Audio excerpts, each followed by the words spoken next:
Beyond Barbarossa, Episode 64, The Devil's Alliance.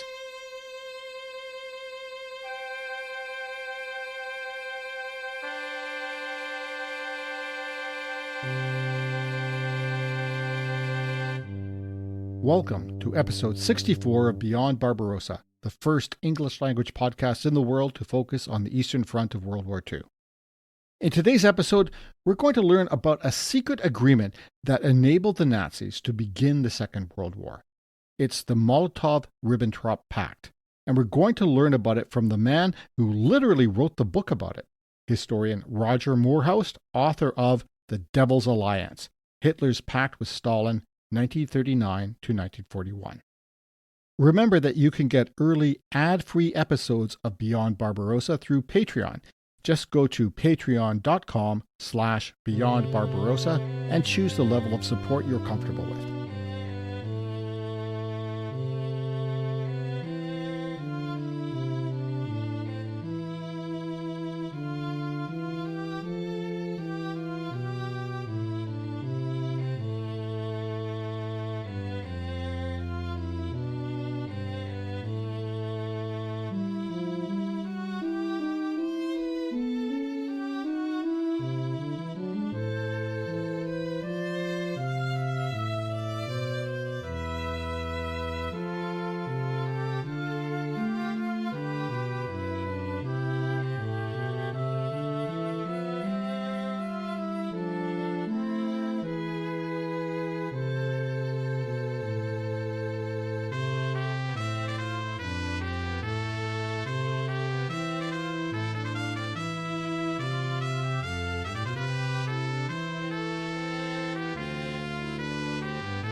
Hello, I'm Scott Burry, podcasting as usual from the Redbeard Studio on traditional Algonquin Anishinaabe land, also known as Ottawa, Canada.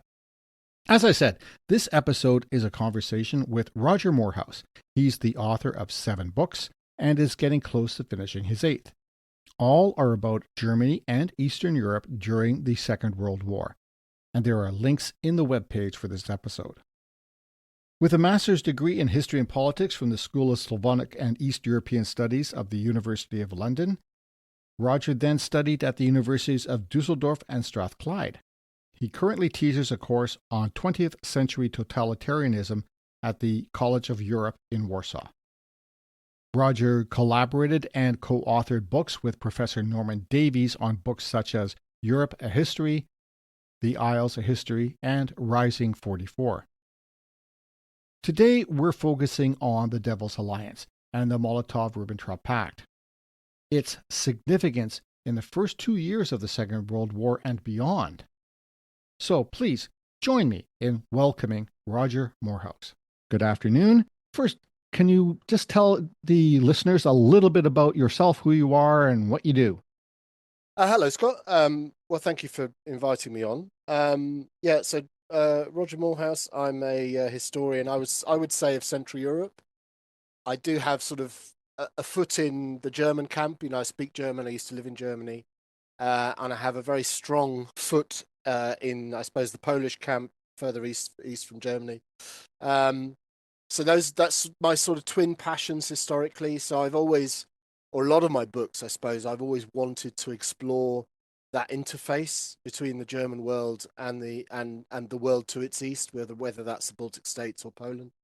So that sort of explains where I come from. I studied history and politics at London University, and studied under the great Professor Norman Davies when I was there, great scholar of Polish history. So he sort of helped guiding that sort of fascination with Central Europe in a more Polish direction, I suppose.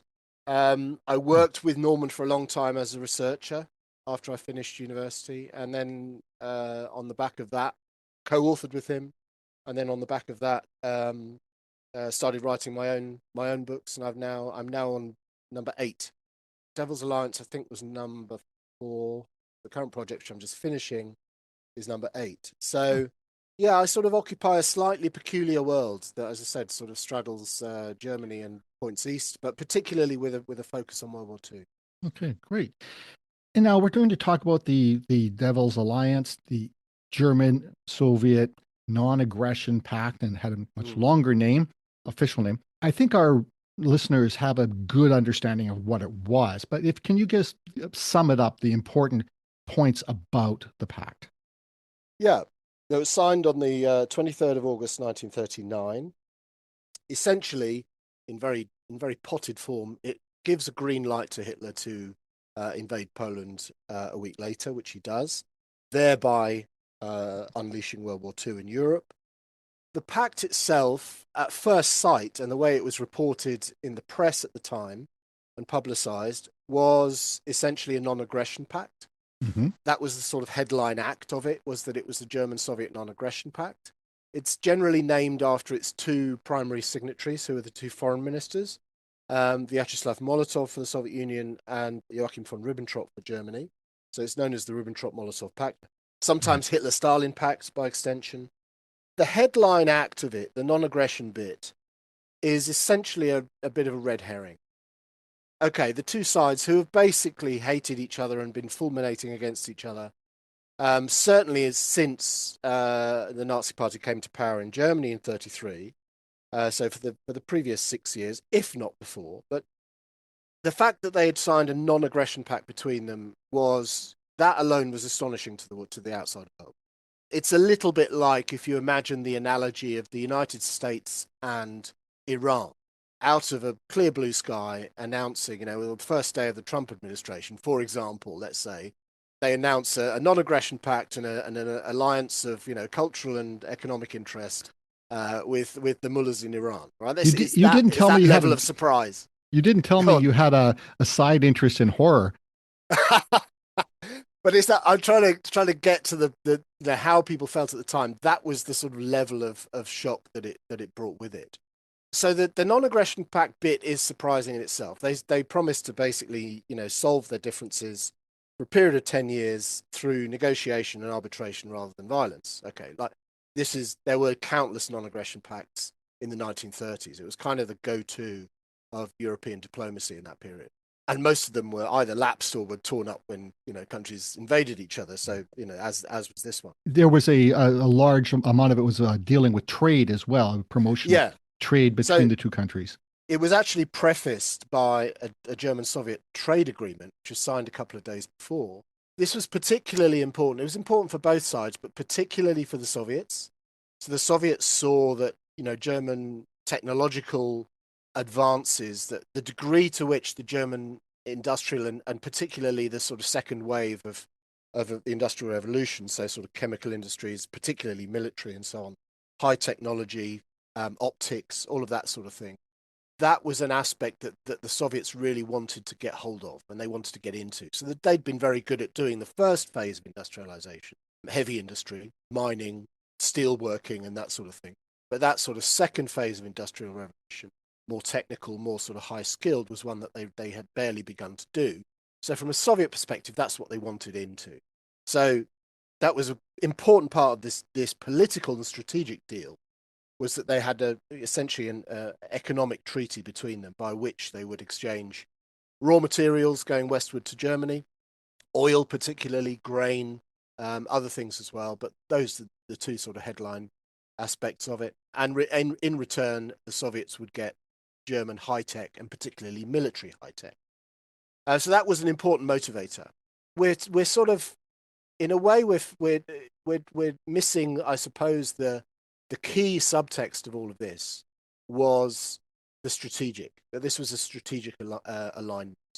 And when I talk about, I talk about the book called it the Devil's Alliance. Devil's S apostrophe, as I'm sure you noticed, Yes. Scott. I always have to explain that when I speak to sort of students and school kids, because those sort of niceties are a little bit lost on them nowadays. So Yes. two devils, right? This is Yes. an agreement between two devils. The strategic alignment between the two is really important. And it's the aspect that really I think people have signally failed to understand most grievously when they look at this. So when I'm talking about the Devil's Alliance, as I do with the title, and I talk about the Nazi-Soviet Pact, I'm not necessarily just talking about the treaty itself, Mm-hmm. or even the alignment that lay behind it, but I'm talking about that strategic alignment that went on for the best part of 2 years until the invasion of Barbarossa in the summer of 41. Okay, so that 2 year alignment, strategic alignment between the two, between Nazi Germany and the Soviet Union.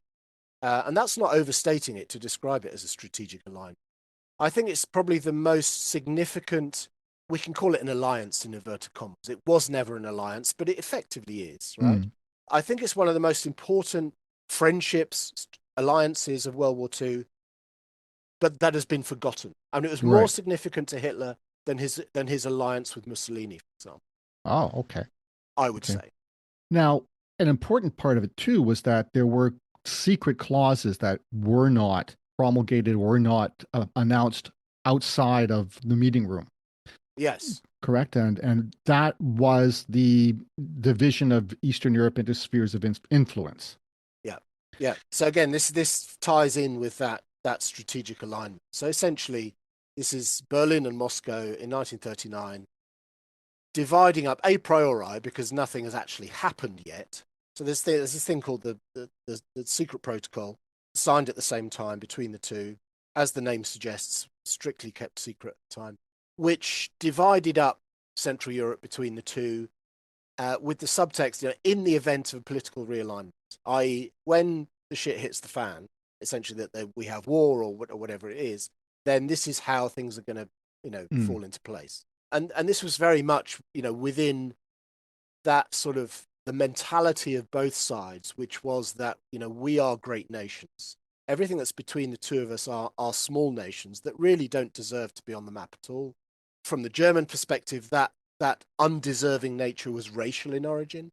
For the Soviets, it's much more political in origin. Hmm. But either way, they didn't deserve to be there. They didn't deserve to exist. So they deserve to be swallowed up by one or other side. So it completely fits with their respective ideologies. Yeah, but why did they keep it secret from, the other major powers, Britain, France, the world, essentially? That's a good question. I think the aspect that you're getting, or the sort of strategic alignment you're getting, is essentially those two powers aligning themselves against that outside world, right?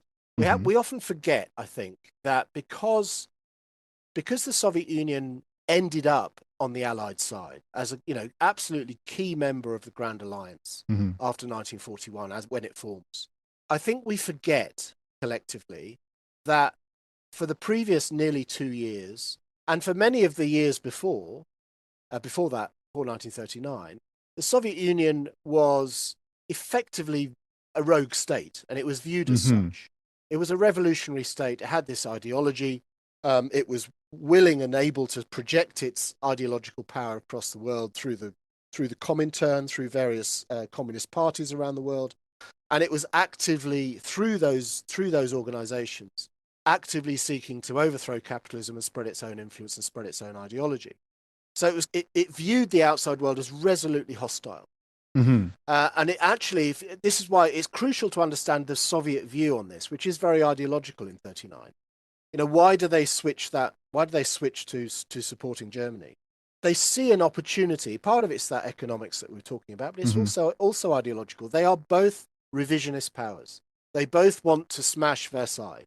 And we Right. always talk about Germany in that context, that Germany was the great revisionist power, right? Right. But we forget that actually the Soviet Union was just as revisionist and just as eager Oh, to overturn the international order that right. Germany was. So Right. what this is in 1939 is effectively a revisionist alliance. Mm. We're together side by side. Okay, we come from different sides of the political spectrum, but there are areas of agreement. We can buy each other's complicity and silence with territory, with an economic agreement. But actually, what's at the heart of it is an anti-Western, an anti-status quo strategic arrangement, and that's I think is one of the key points that we collectively forget. Right. Yeah, that's very interesting. Now, when did that secret part become known outside of Germany and the USSR? In limited sort of circulation. It does almost immediately. Oh, It's interesting. There was a German junior diplomat, Johnny von Herwarth. He was a junior diplomat, and he had seen the text, and he had communicated it to a good friend of his, who is an American junior diplomat. So this was, even with the secret protocol, the text of it would have been known pretty soon okay. after signature. Problem was, it wasn't made public. They sort of wait and see. By within a week, obviously, we've got the outbreak of World War II, and in a Mhm. sense, I suppose, there were bigger problems on the collective plate than the treaty that Germany and the Soviets had signed the week before. It becomes known publicly post-war.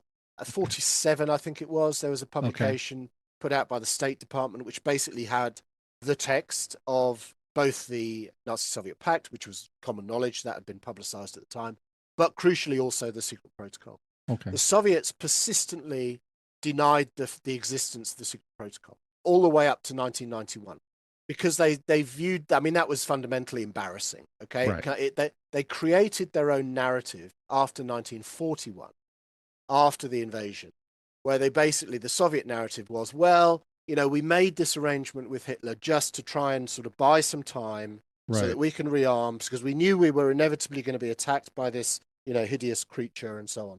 So it was purely defensive in nature, and by expanding westwards like we did, taking the Baltic states, eastern Poland, Bessarabia and Bukovina from Romania, for example, attacking Finland as well.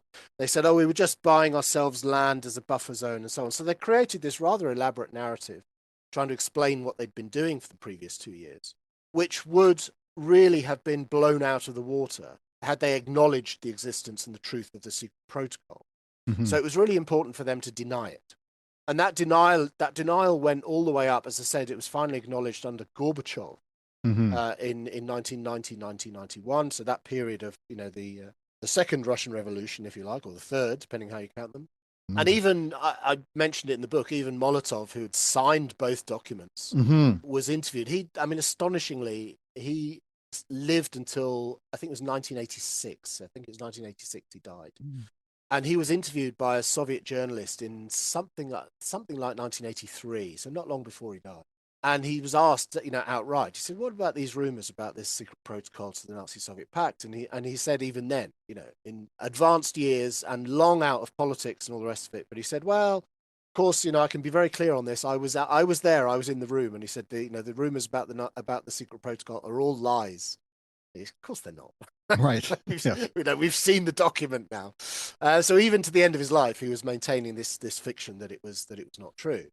So there's a sort of disparity there. So in the West, it was well known after that State Department publication after the war, whereas the Soviet world and the communist world was vehemently denying its existence all the way up Right.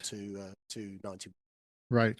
Now, there's just one little point I'd like to make, maybe respond to it, is that when I was doing the research on one of my episodes, I noted that the protocol was not signed by the Soviets until, I mean, there were negotiations, but it was not until after they were assured that Japan was no longer a threat on their eastern side did they sign the agreement. Japan does play an important role in all of this, particularly in Soviet thinking, because they're stuck between two active enemies potentially. Right. So they didn't want to get involved in Poland. That's one of the elements that influences their delay in going into Poland in Hmm. 1939, because they wait, of course, until the 17th of September.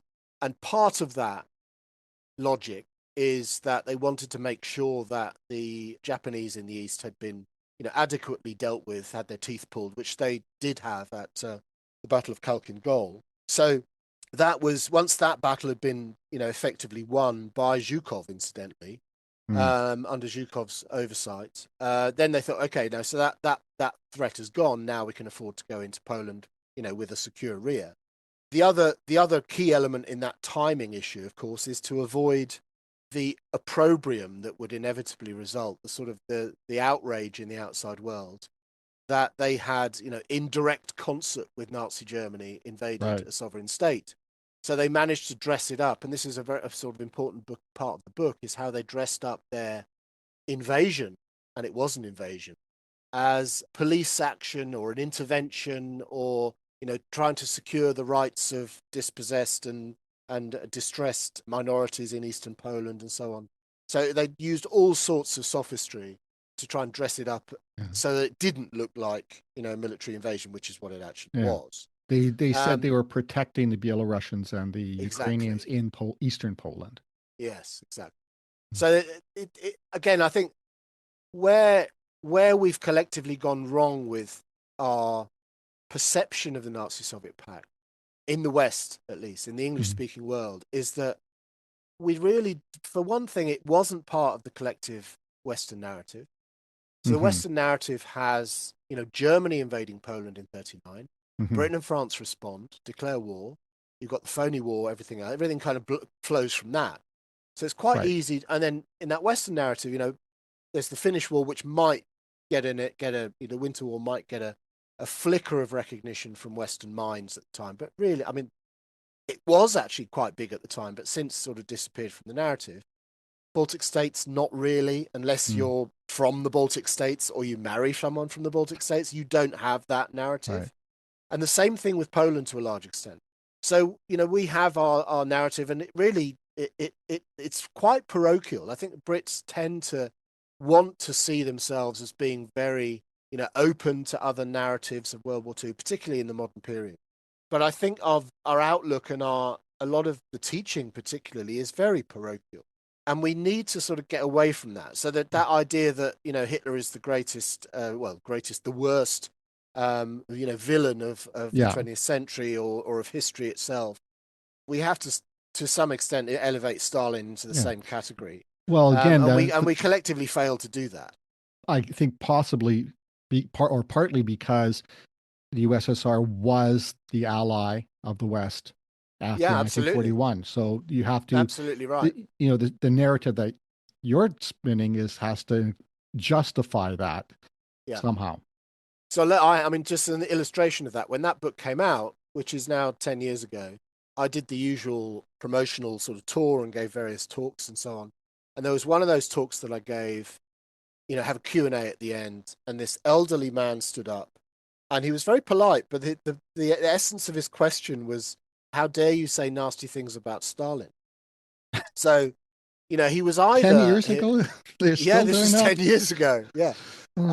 So this was either someone who perhaps had himself been a communist. That's quite possible. Soused in the propaganda. Yeah. Or it's someone of the wartime generation for whom Stalin was not the sort of the saber-toothed ogre that many in Central Europe remember him as, but he was Uncle Joe. He was the cuddly guy that sort of sat on the sofa with Churchill and smoked cigars, and was held up in British and American propaganda as a great statesman, and all of that sort of very positive stuff, which was necessary for the maintenance of the Grand Alliance. Right. But those attitudes obviously persisted, and to try and sort of challenge them with history and with facts is sometimes a tough job, because those ideas get very deeply ingrained. Right.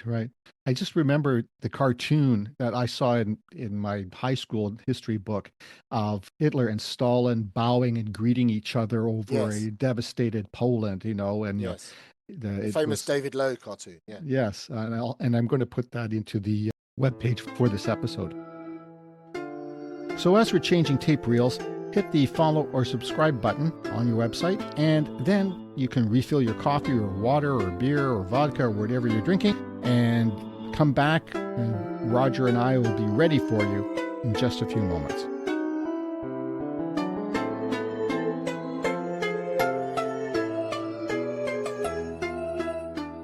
This episode is brought to you by the Eastern Front Trilogy, the true story of a Canadian man, Maurice Bury, drafted into the Soviet Red Army in 1941, just in time to be thrown between the jaws of the USSR and Nazi Germany at the launch of the greatest land invasion in history, the monstrous war called Operation Barbarossa.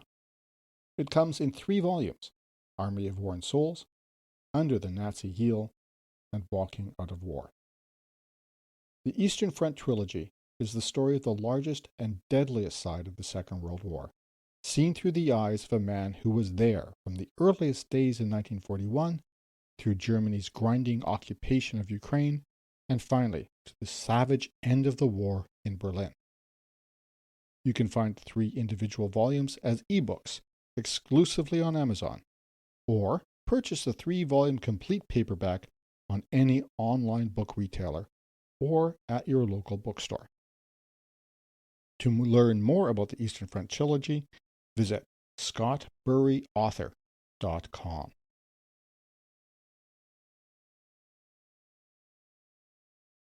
Did you know that the cappuccino was invented by a Ukrainian? Or that many first names, like Philip and Agatha, were brought to Western Europe by Ukrainian princesses? Or that a Ukrainian was the first female given the rank of officer in a modern army? Well, if you didn't, and even if you did, you can learn more on my podcast, Wandering the Edge, a podcast about Ukrainian history with a spot of travel, and all in English. And if you like Beyond Barbarossa as much as I do, because, well, it makes my life a whole lot easier since I don't have to do any episodes deep diving into the Eastern Front of the Second World War, please take a listen to Wandering the Edge for a deep dive into Ukrainian history, culture, and traditions. Find out more on wanderingtheedge.net. And now let's get back to Scott exploring and explaining the Eastern Front of the Second World War. Thanks for coming back. Before we start the conversation again, just take a second and you can click on the subscribe or follow button on your podcasting app if you haven't done so already. Thank you. Now, we're back with Roger Moorhouse and the Molotov-Ribbentrop Pact. So you mentioned the phony war. So after Germany invaded Poland, Britain and France declared war on Germany, but not on the USSR. No. But for months, they did very little except talk and send sternly worded diplomatic notes. But did the pact, the non-aggression pact, play into that delay in action? By the British and the French? Yes. No, it really doesn't. The British and French unwillingness, or the failure to, we could say, the failure to declare war on the Soviets. So they both agreed terms with the Poles. The French had a full-blown military alliance. British and the Poles had a military agreement, which was signed on the 25th of August. Certainly, the text of the British military agreement said that, should, as these treaties tend to be very sort of anodyne in their wording. The wording of that, I paraphrase, was basically, in the event of attack on Poland by another power, Britain will come to Poland, or come to Poland's aid with all means at our disposal, or whatever it was. But it didn't specify Germany. So a lot of people at the time, and this was a question at the time and since, I've been asked this a lot, why didn't the British, if that was the text, if another power attacks Poland, why didn't they declare war on the Soviets?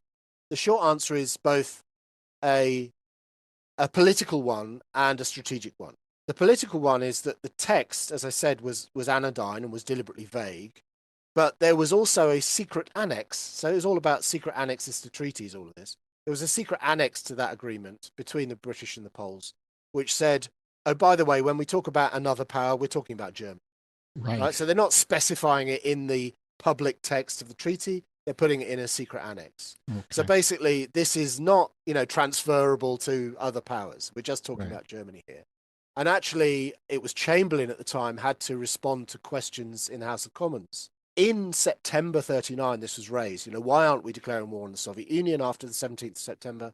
And he basically explained it to the House of Commons at the time. So that response we have, again, collectively forgotten. So that was the sort of political reason. The strategic one is that I don't think there was any particular will to declare war on the Soviet Union. And for two reasons. The first one being sort of precautionary. You don't really want to jump into declaring war on a territory of the size and potential. I would stress the word potential of the Soviet Union lightly. So you're not going to jump in and do that lightly unless you absolutely have to. And I think there was a general feeling, given how surprised Western capitals had been, and even the British Secret Service had done a report about a week before the Nazi-Soviet Pact was signed, for the British government. It's because we knew that they were talking, right? So we were Mhm. talking to the Soviets as well. And we knew that the Germans and the Soviets were also talking. So this report was commissioned, and it came back and basically said there's no prospect of the Germans and the Soviets finding common ground. It's just impossible. So much for Secret Service intelligence. Mm. But I think there was a general feeling on the back of the pact that, all right, that happened. Mhm. And yeah, Poland is being collectively sort of, thrown to the wolves. But we don't see that this strategic arrangement really has legs because of the ideological contortions that have been necessary on both sides. Right. So I think it's quite, in that sense, it was quite realistic that this wasn't something, in the long term, we don't have to go into bat against this. This is going to burn itself out Right. as it goes, and it did. Right. Yeah. It Um, it couldn't live that it, much longer than it did. no, exactly. Problem for British and French diplomacy in 39 is they still expected that if they raised their voices enough and signed the necessary agreements and alliances with Poland, that Hitler would back down. Problem was that Hitler was no longer listening to them. He held them all in contempt Right. by September 39. So he was just saying, I'm not listening to you. I'm just going to do this. And Yeah. he was convinced that they were going to back down, that they Mhm. weren't going to declare war. And as it was, they declared war and made all of the right noises in supporting Poland, essentially did pretty much nothing. There Mhm. is British bombing of naval sites, for example, military sites, leafleting of big urban areas of Western Germany, which Mm. doesn't really do anything. Mm. And the French launched their SAR campaign in the middle of September, which doesn't really do anything. No, because And they that's withdrew. effectively it, because Yeah. they They. withdrew very quickly. Yeah. And you're left with the British and the French basically coming to the conclusion that essentially Poland is lost. We can't materially support Poland. So what we have to do, knowing that we are going to be next on the menu, is to sort of gird our own forces and harbour our own forces, which is what effectively they choose to do. Right. But the shame in that is that they didn't inform the Poles of that decision having been made. So the Poles are still fighting on in the expectation that the British and the French were coming. And the Yeah. tragedy was that they weren't, and they never were. If I can, just Scott, I do want to come back on one thing, talking Mhm. about, those British and French perceptions, All which right. I think is significant. As I said, there was a sort of general sense that this was a shock, and they didn't expect that alliance, as it were, again in inverted commas, between Berlin and Moscow had legs. But at the same time, it is significant to mention, in case there's anyone out there that does know this stuff, they'll be kind of getting out the green pen to write you an email. There was a plan afoot, an Anglo-French plan called Operation Pike in when was it? Winter of 39, early 40. Contingency plan initially. There are always contingency plans. They're all over the place, and a lot of them are red herrings because we find them in the archive and we go, "Oh my God, look at what they were planning to do." Well, they have contingency plans for everything, but this Right. one was actually put into action. So this was the plan for a bombing raid on the Soviet oil fields of the Caucasus. Oh. So Baku, Azerbaijan, and so on, Right. which is were the main Soviet oil fields, and Hmm. also I think it was at Batumi in Georgia. And they were to fly from bases in Persia, in Iran. So what sets this apart from a mere contingency plan is that they actually had the aircraft ready. They had moved aircraft into Oh. place to carry this out, right? Which makes it a little bit more than just a random contingency plan. They were planning to do this in the spring, early summer of 1940. It was all planned out. And the logic was that they viewed the Soviet Union as the sort of soft underbelly of this grand, what it was described once by a British journalist as Teutoslavia. This grand Right. unit that ran from the Rhine all the way to Vladivostok, right? So they saw it almost as one entity, which rather contradicts, I entirely accept, it contradicts what I said before. But this, I suppose, shows you that, you can have many prongs to a policy and many different contradictory ideas in your head at the same time. The raid never happened. It was, events were overtaken by the German invasion of France in Yeah. May 1940, so it never happened. But it's interesting to just bear that in mind, that there was some strategic thinking that viewed this as potentially a permanent thing, Yeah. and viewed the Soviet Union as the soft underbelly of Hitler's Reich. Well, that's fascinating because, yeah, I never came across any hint of that in any of Yeah. the books I've read.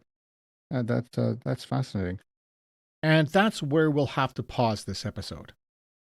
Roger Moorhouse and I have much more to talk about, including the strained relationship between the two tyrannies of Nazi Germany and the Soviet Union, the tensions that frayed their relationship, the signs that the world, and especially Stalin, should have seen, and how it finally, spoiler alert, fell apart. We also discuss the longer-term impacts and implications of the Nazi-Soviet Pact. The good news is that you'll only have to wait 1 week, not 2, which is usual for Beyond Barbarossa. That's right, listeners. You're all getting lots of extra content. Patreon supporters will, of course, get the next episode even earlier and ad-free. So, if that's what you want, early access and ad-free content, go to patreon.com/beyondbarbarossa and choose the level of support that you want.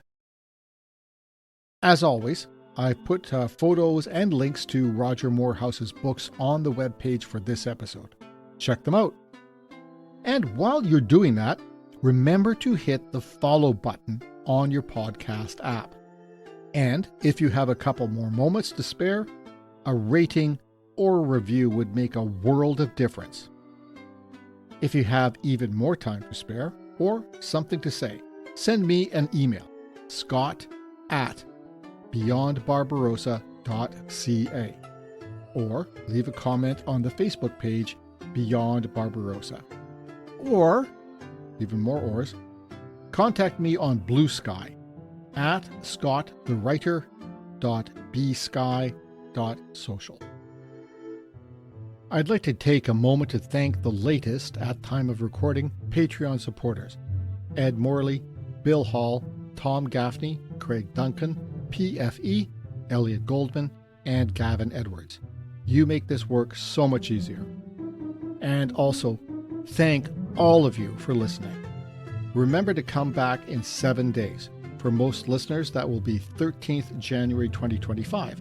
Same Barbarossa time, same Barbarossa channel. Original music was composed and recorded by Nicholas Burry.